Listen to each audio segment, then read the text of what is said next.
Hello, Charlie TCG here, and welcome back to Looking Ahead, the series where I break down and analyse the meta of what's happening over in Japan and how it will impact our one.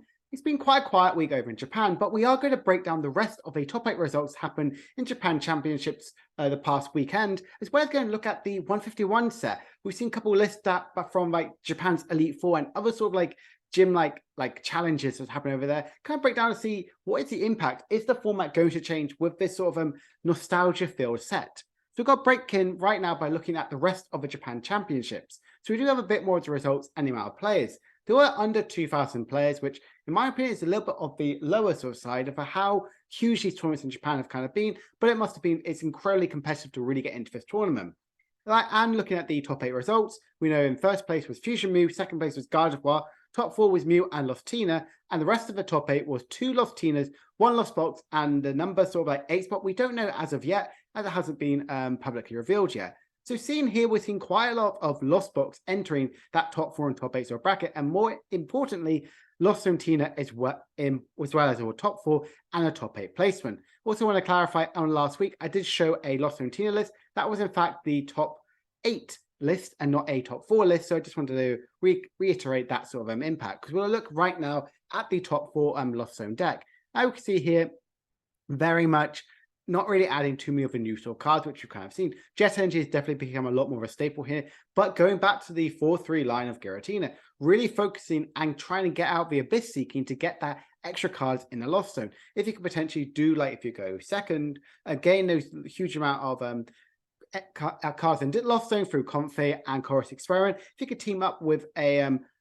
Abyss Seeking at the end, you could potentially get up to that Giratina VStar's attack or Sableye Lost Mine very, very earliest turn 2, which is kind of what this deck is really kind of going in towards it.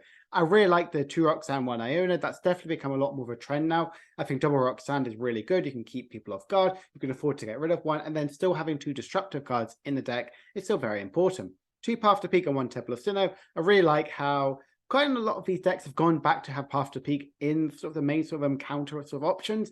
Starting slowing down Lugia's and Mew's, and more importantly, Gardevoir's is really, really key. Yes, you do shut off your own Radiant Greninja, but Radiant Greninja is really good in the early game and getting that's a good sort of attack. And after that, it kind of becomes a little bit more useless, maybe even some bench sort of space. So having that Path to Peak can really help slow down Gardevoir so they can stop getting these big one-hit KOs. Other sort of key cards in this list, we're going down to a 4-3-3-3 split of energies, which is very common. That's been quite a lot of looking at the top 4 and top 8 list. That is sort of with the range of Giratina, as well as the list which I showcased obviously a couple of days ago. And 2 copies of Super Rod is really, really nice. If you remember back when we had Ordinary Rods and even like End Recycler, we always wanted to play 1 to 2 copies of this.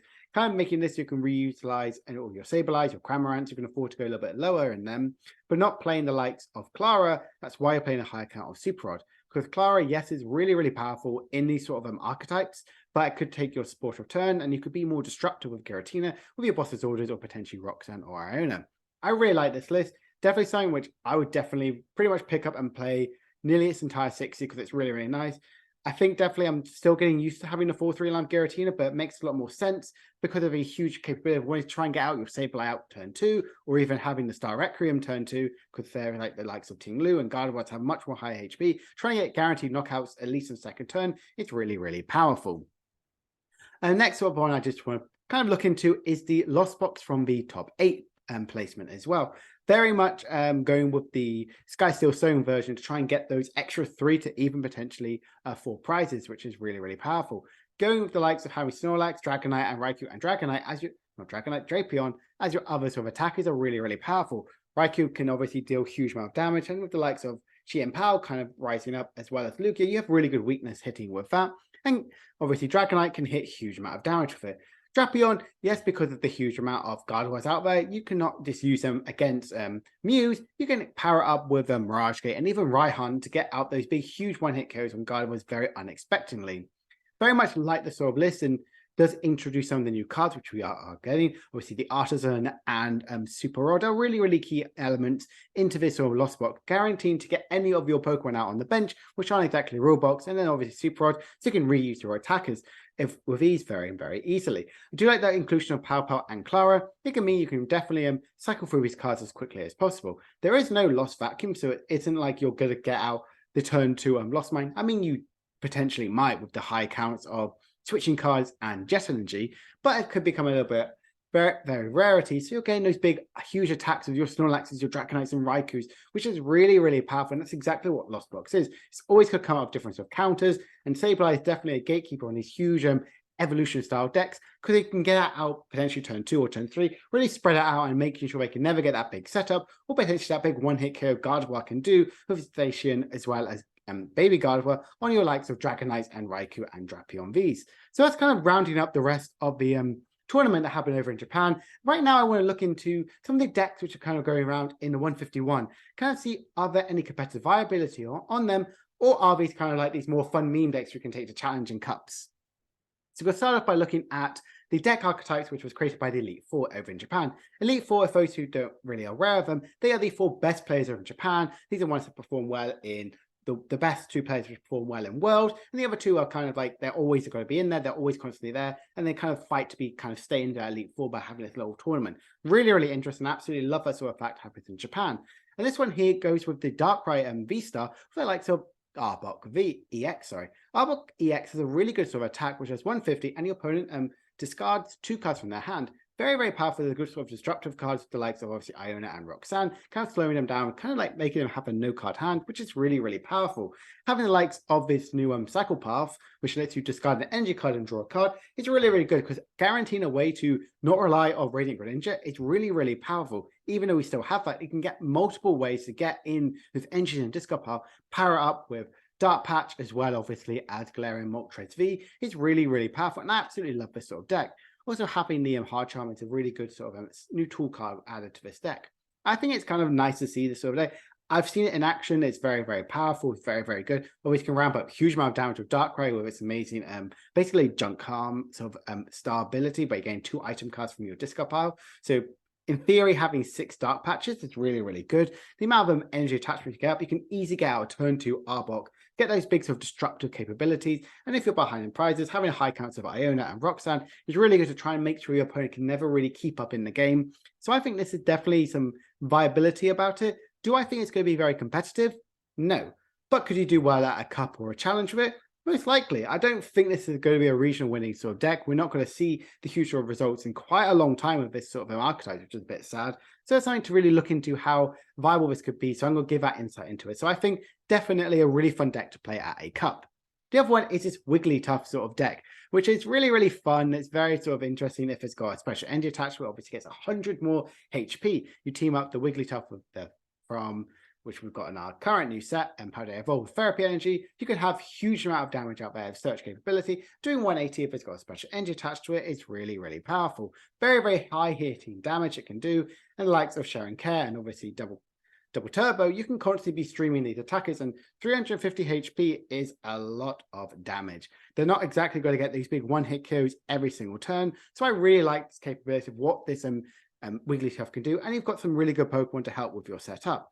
Having the likes of Mimikyu as well as the likes of Klefki are really good to try and help slow down the opponent as much as possible. I really like the sort of archetype in the deck. And having Psychic Energies are really good, because you can use that to attack with Wigglytuff, the baby one, as well as potentially having Klefki and Mimikyu to your disposal. Do I think it's going to be competitive? No, but I think it's definitely fun. I wouldn't say it's as strong as the Arbok list, which we just showed previously, but definitely a really fun one to try out with friends, and it has this good sort of return of these big EXs. Another one which I'm really hyped for, I think it could be really strong, is the Alakazam EX. The really interesting attack where you can attack from the bench, do 120, and you can have the likes of Klefki and Mimikyu again out on the active spot to really wall the opponent while also doing some big damage onto the active. I really think this is such an interesting, such a unique effect, which we have yet to see ever in the Pokemon trading card game. And this, I think, will definitely see some viability. I think this is quite competitive. This could really go well with teaming up with the likes of Gardevoir and Mewtwo v Union, and having these good sort of spread sort of capability, what Mewtwo v Union has, and the huge draw power which Curly has to offer. It's really powerful to get it set up as quickly as possible. Having the destructive capability of Iona as well as Boss is really powerful, and Peona, so you can get all your pieces from Mewtwo, or even your Alakazams out there, is really powerful. The very low count of rare candy does scare me a tiny bit in this list. You could potentially go a little bit higher, but you have a very thin line of Gardevoir, mainly using the Curlies as draw, and the Gardevoir is really good in the late game if you need to get that Mewtwo powered up very, very early on. I really like this sort of capability, what this Alakazam deck has to offer. I think the uniqueness of it by doing 120 from the bench is really, really cool. While having a Klefki and Mimikyu out there to really try and stay on the opponent and constantly be recycling them with the likes of Artisan Town plus Super Rod is really, really strong. Do I think this has any compatibility? Do I think it's going to be competitive? Yes. I think this actually has got some viability with it. Definitely something we should really play at cups and challenges. Hitting 120 is still really good, and wall Pokemons are really, really powerful. We do have a lot of switching out options out there, but not a ton of bosses, which is very, very good sort of it's this meta game. Potentially could be a regional pick if you want to kind of try it out, but there's lots of wiggle room with Alakazam right now. Definitely something which should be keeping on your radar as of right now. And the other one, this was Daichi, who actually came second in Worlds last year, kind of made this huge meme deck. I'm not even lying with this. Other ones I would say definitely competitive. This one is one of those which you would take to a local. Having Kangaskhan, which has 100 damage and you flip 4 coins, and it does 100 damage for each heads you get. So obviously if you get 3 heads, you're pretty much KOing everything, or 4 heads entirely, you get KO absolutely everything. But it utilizes the likes of Chansey. And Chansey is very, very interesting, because if you take it from a prize card, one of your prizes, you put it down to the bench. And if you flip a coin, if heads, you draw an extra prize card. So the theory is here, you do those big sort of, you get the setup with Peonia to try and put out 3 chances down on the on your prizes and get a big one-hit KO on like a Mew or an EX sort of card, and they pretty much try and draw every single one of your prizes in one turn. Really, really interesting sort of archetype. Very, very interesting as well. We also have Mew EX as a good draw until you have 3, and you can use that as attack to use Kangaskhan's attack as well. I do not think this is very competitive whatsoever. But I think it's really, really fun capability of utilizing that Chansey to try and draw your entire hand, all your prizes in one, which is really, really fun, as well as obviously those big hit damage capability. Very fun. You can have the energy patch to flip a coin if heads, attach a basic energy for a disc pile to one of your Pokemon is very, very powerful as well. So you can get that set up as quickly as possible. Very, very fun. Very, very interesting, but definitely not a hugely competitive archetype. But one to really keep on the radar, just to show there is quite a bit of fun to have in this format. The other ones are sort of decks which have been performing well in some of the little tournaments, the gym challenges which have gone around. And this one here, it's a Blastoise EX with Baxcalibur and Xianpao. My favorite archetype as of right now in Paldea Evolved, and Blastoise really has this good introduction to it. The ability, obviously, it gets 30 more HP, it takes 30 less damage, sorry, but that basically means 30 more HP, and really good attack, which has 140, times 2 for the amount of energies you discard. This goes really good capability with the likes of Superior Energy Retrieval, which you use a lot of the time, but not Baxcalibur, Xianpao's ability, search for deck for 2 water energies, and obviously Energy Retrieval as well to try and get out those 2 energies. This is really, really powerful, really, really strong, and 280 is a huge amount of damage you can do. Having the Vitality Band is really good. Getting that 290 damage, it's really kind of like quite good in certain matchups, or potentially can really help out with using the likes of Xianpao or Gradient Greninja to do that extra little chip damage you potentially might need to have on the active Pokemon. I really like this style deck. I think the Blastoise definitely has one of the most capability, one of the biggest, strongest attack, definitely having the huge capability, and you're already playing Rare Candy, you're already playing high counts of Irida, so it kind of makes a lot more sense to add it into a Baxcalibur. This does play a heavy Baxcalibur line, heavy Bibarel, and obviously the supporter line is very heavy on the Irida and quite multiple counts of draw supporters like Professor's Research and Iona, as well as Serena. So I really like this sort of archetype, and having the Lake Acuity out there, Blastoise taking 50 less damage is really, really good. Kind of effectively nearly having 400 HP, so it's going to take a lot to KO. But with the likes of having it being Lightning Weak, I do believe it is Lightning Weak, and the likes a huge increase of obviously Luxray in loads of decks, this could be a little bit problematic at times, but definitely a really interesting archetype, which we really should be thinking about in the new format. The other one, which I kind of want to finish up with, is Zoroark VStar. We could potentially see the return of it because of how good Dotrio really is in the meta. Now, it has a really good ability where once during your turn, you may put 1 damage counter on Dotrio, and if you do, draw a card. Not exactly groundbreaking, But with Zoroark, you're always going to be putting loads of damage counters on the board state to try and get those big, huge amount of KOs it can do by normally have a double turbo attached to it, plus a whole bench full of damaged Pokemon. You're doing 280 damage. Choice Belt, you're doing 310. Or if you've got 2 Psychic Energies out there somehow, or just the 2 Energies on there, you're doing 300 damage or 330 into any sort of Pokemon. This is really, really powerful. And even with the double turbo up there with the cleansing gloves, you're getting that big one-hit KO on Mew VMAXs and more importantly, Gardevoir EX. I actually think Zoroark VStar is probably one of the strongest archetypes coming out of the format. I've seen quite a lot of people talk about it, quite a lot of videos on about this deck, and the heal capability that Dotrio can also do 10 plus 30 more damage for each damage counter on Dotrio. So you're constantly doing more damage to Dotrio. You can rack up to do an additional, well, if it's got nine damage counters on it, 9 times 3 is, well, 270 damage, plus the 10 is 280 damage. That's the magic number. You attach the cleansing gloves to it, you're getting a one-hit KO on Mew VMAX and Gardevoir. Really, really powerful archetype, having another really good secondary attacker, which is what Zoroark VStar has always been missing. I really like this deck. I think Spiritomb is a really good inclusion in this. Having one Gengar is obviously, again, really, really powerful, really, really strong to kind of keep up the guaranteed damage counters in this deck, with obviously playing load more counting of the what's it called, the damage pump. I really like this deck. I think it's really, really interesting. Zoroark V-Star, it's kind of always been my pet. I really like this deck. I think it's a really good pet favor of it, but it can be really, really struggle with the capability of it. So definitely something to really consider if you want to go into the tournament with this one. I think this definitely has really good compatibility in League Cups, League Challenges, and definitely regionals when we get them obviously in the next quarter, because we've got all the way until September till this is released. So we're not even be playing with these guys legally till October, which is really sad to think about.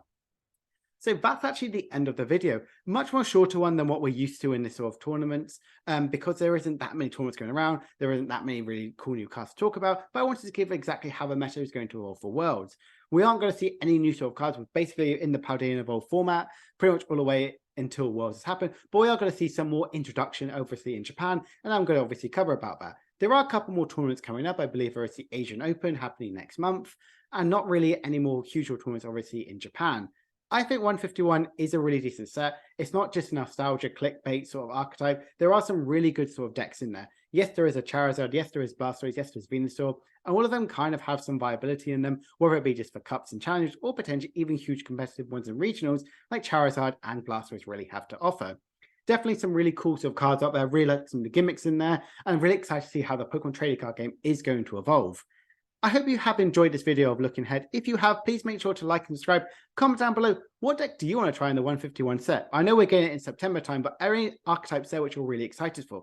For me, it's definitely Zoroark with Dotrio. Really, really interesting archetype, and kind of having a really good secondary and backup attacker, which is Zoroark desperately needed. So I hope you've enjoyed this video, and I will see you guys later. Bye for now.